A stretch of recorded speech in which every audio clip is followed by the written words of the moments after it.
Hey everyone, welcome back to another quick and very interesting tutorial where in this quick tutorial I'm going to show you how you can fix the issue of no audio coming from Epic Games launcher or the games that you play on Epic Games. Now, in most of the cases, this is the issue of Windows Mixer. Now, in order to fix that, just simply in the volume controller section, just simply right click on the volume option.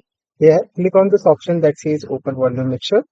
Inside here, just simply scroll down and here you see this option that says apps that are running in background. Now from here, you can easily customize the application that are running in the background.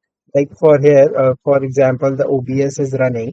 Now here you can see even the Windows volume can be anything, but I can customize the volume that is dedicated for OBS.